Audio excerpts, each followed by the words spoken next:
Okay, so we are going to start this ECCV session today with a paper Recurrent Instant Segmentation by Bernardino, Romera-Paredes, and Philip HS Torr. The paper will be presented by Manel Baradad. Thank you very much for preparing it, Manel. I'm Manel Baradad, and I will explain this paper, which is interesting to know that was published the 25th of November of 2015. So remember this date because we will compare with other articles. I will divide this presentation first with a brief introduction of the whole system. Then we will talk about the structure of the system. Then we will focus on the loss function that is used to train the system end-to-end, because this is one of the main aspects of this article. And finally, we will talk about experiments that have been tried with this system. Okay, so to begin with, the problem we are trying to face that you probably already know is semantic instant segmentation, that it's different from semantic segmentation. And this is because in semantic segmentation, you have to say what is a chair, and in semantic instant segmentation, you have to say how many chairs there are selected. Exactly, the problem can be stated as detecting and alienating each object of a specific class appearing in an image. The main two contributions that this article makes is that it defines an end-to-end approach to solve this problem, and it derives a loss function to train this system. After defining the system, it also only tests two types of classes, which are the problem of segmenting multiple persons and the problem of counting and segmenting plant leaves. And at this point, it's important to notice that it is not an attention-based model, though we are trying to achieve something that is similar to attention. This means that the model is not forced to learn something like an attention space on which it will focus for classifying or for segmenting the images. Okay, so this is the main structure, which consists of first a fully convolutional network, which extracts some features from the input image. These features are input to a convolution LSTM, and the hidden, I think it's moved, I don't know why. Should I change it because I got in PDF? Yeah. Or maybe the next one is, well, or maybe it's not a big problem, just the hidden units have this move. But okay, so where I was explaining that the system has the fully convolutional network, then has a convolutional LSTM, and the hidden features extracted from the convolutional LSTM are inputted into another module that's called the spatial elimination module. This last module outputs the masks and a score for each iteration of the recurrent structure until it reaches a score level below a threshold. In this case, it's 0.5, when the recurrent system stops outputting masks and scores. Okay, so the first module is the convolutional network, which is not the most important module in this article, and it basically reuses other fully convolutional networks for semantic segmentation, which is not instant segmentation. And the particular convolutional networks that they use are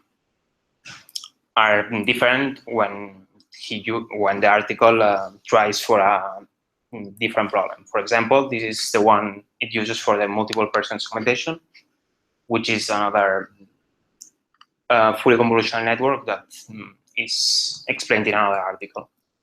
And the article doesn't go into details of that. And for the other problem, the other experiment that the article makes, it uses another fully convolutional network. After this, there's the convolutional LSTM. I don't know if you are familiar with recurrent structures and particularly LSTMs. But LSTM, it's a recurrent structure, which means that it has the ability to produce a sequential output at each timestamp by storing a state at this module or this structure. This has the ability to produce memory, which in this particular problem is useful to model occlusions, and for example, by segmenting the instances that are not occluded and then keeping these already segmented instances, so the occluded objects don't include the instances already segmented.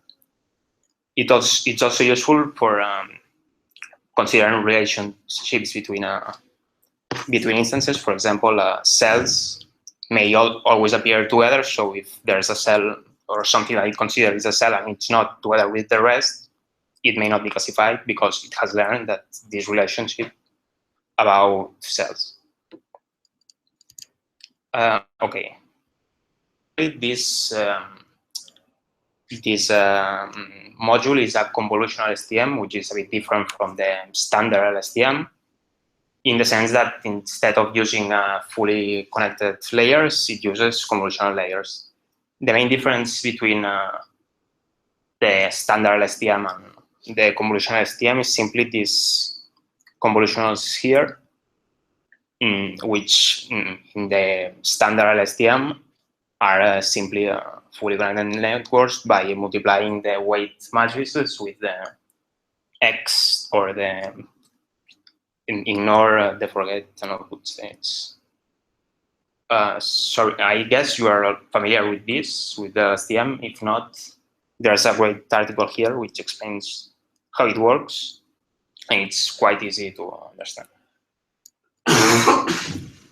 The main reason for using the convolution LSTM instead of the standard LSTM, it's the same reasons for which you would use fully connected layers instead of convolutional layers in the typical scenario, as convolutions are really useful for reading filters and well, these things that you probably already know, so I will skip them. This is an example of what the convolutional STM produces. You can see here the time steps. For its time steps, it seems that it can remember what it has already explained and what it's left to explain, though it's not that clear. But for example, here, it seems like the black ones, the more black ones are left to be explained. So you can see here, it goes here, here goes here, here goes here, but it's not that clear. Okay, finally, there's the last module that has to transform what we have previously seen into a set of masks and scores. This module also has a structure which is not particularly interesting because it's quite simple. For the region proposals, the module has to discriminate only one instance at each time. And for that, uses a convolutional layer followed by a log softmax. And then these two layers produce values between these ranges. So we have to adapt it so that they are between 0 and 1 for high probabilities. And we use simply adding a constant and then a sigmoid, and finally upsampling because the hidden is maybe of a lower resolution than the original image. Finally, when we are inferring, we assign a pixel to the mask if it's below a threshold, in this case 0.5, or not if it's, sorry, we don't assign it if it's below 0.5, and we assign it if it's above 0.5. But normally these values are saturated to 0 or 1. Okay, the other module is also really simple, or even more simple, which is the scoring module, as it only consists of a max pooling layer followed by a linear layer. and a sigmoid. The simplicity of this module is probably because the intelligence of the scoring it's already on the, or must be learned in the previous modules, because it simply basically applies a linear function to the given state. Okay, finally, it also uses a cost processing because the system works in a really low resolution, as you can see here, and simply uses conditional random field. I don't know how it uses it, but it produces a more refined structures. Okay, so we have now the structure, and we have to train it. And to train it, we need a loss function, and in this case, it's an end-to-end loss function. It may seem a bit difficult at first sight, but it's really simple. If we take things apart, we start by computing the intersection over the union ratio for all the pairs. Well, first we will explain what is the pairs. This is the mask that has been output by time steps. This is the first, this is the second, the third, the fourth, and the fifth. The colors are not important. They are not relevant. And these are the targeted masks in an order that could be this, but could be anything else. So we start by first calculating all the intersections over the union radius. And we achieve a matrix like this, which assigns for each of the elements on the first column and all the elements of the second column a score. For example, this would be the first, and so on. So the second step is find the best matching. A match in a bipartite graph is simply assigning one element of the first column, an element of the second column, and only one. So, for example, this could be assigned to this, this to this, and so on, but no instance should have more than one edge from them or to them. Okay, so we have to find the best matching of a bipartite part, of a bipartite graph where the scores are this function. And we are lucky because there's an algorithm that can solve this problem in a polynomial time, and this is called the Hungarian algorithm. I won't go into details about this algorithm, but you can imagine it's all as a black box that can solve this problem, and it can solve it really fast for the number of masks we have. So with this, this would be the solution for this problem. In this case, it's really trivial because the masks are really well segmented, but when we are training, it may not be that easy to solve.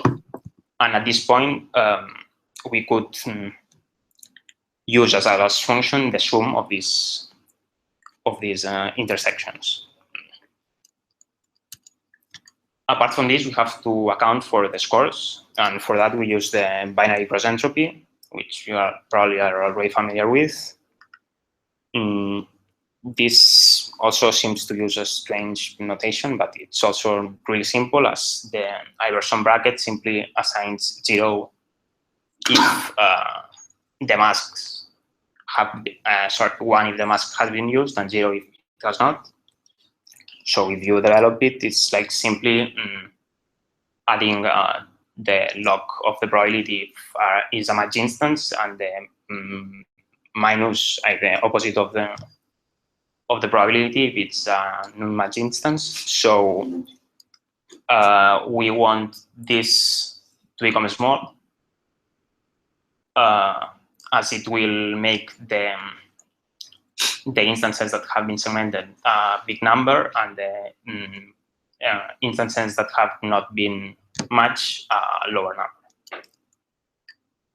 Finally, we add everything together. If you want to understand the signs, you could think that we want the first element big and it's positive, so we add a minus, so the best is the lowest.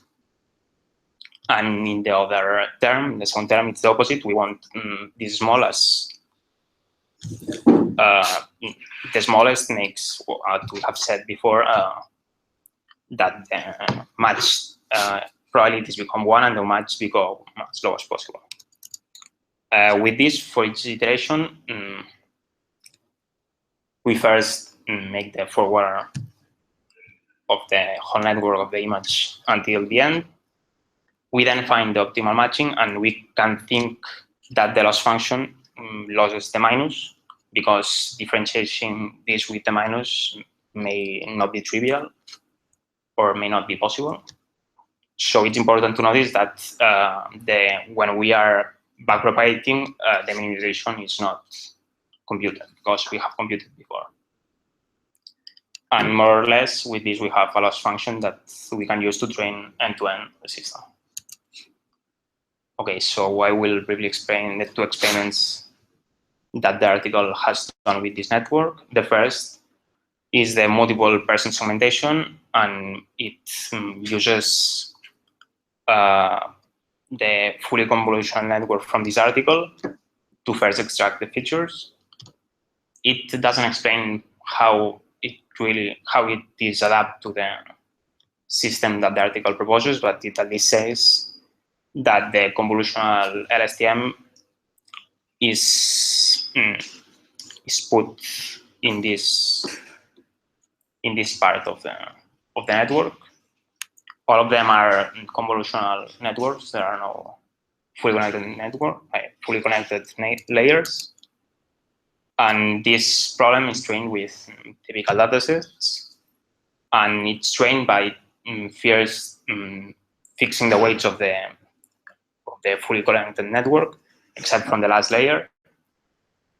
I don't know if the fixed weights have been trained by them with the semantic problem in mind, or if they have just gotten them from another article, but they have been trained with the semantic problem. And after they train the whole network with this approach of fixing all the weights except the last layer and training everything, they fine-tune the network at whole from end to end. It seems that this performs good. I won't go into details about how these metrics mean, but the results are quite nice. And from the fully connected network, we can see that it learns something in between semantic and instant segmentation. As we can see here, that this would be a semantic segmentation, while this it's something similar to an instant segmentation. The other experiment is the plants leaf segmentation, which is segmenting leaves of plants. And in this case, they propose a convolutional network and they train everything end to end. And though this dataset is a bit small, it only has 161 images, they achieve good results. It may seem that, well, this is the difference in counting, which means the difference between the number of leaves from the target values, between the target values and the predicted values, and this is the difference in area. I think that it's this bad because the resolution they use is also really bad. I don't know, I have an image here.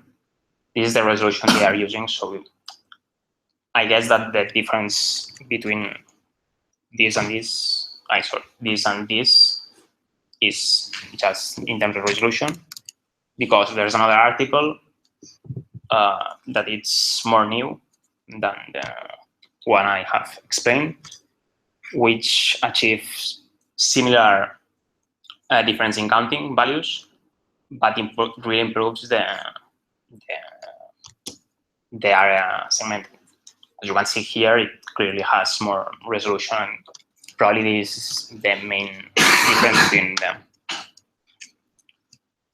Okay, so finally, the conclusions of this article, it's that it makes two great contributions. The first is that it proposes a system that can learn end-to-end the problem at hand, and that it uses a recurrent structure, which is similar to what we would use if we would have been asked to solve this problem. And finally, that the article defines a loss function, which accurately represents the problem, and it's a good way to train the whole system. And finally, that the experiments that they do show a performance that is really good, and it's state of the art, basically. And that's it. Thank you very much, Manel. For the video, for the questions.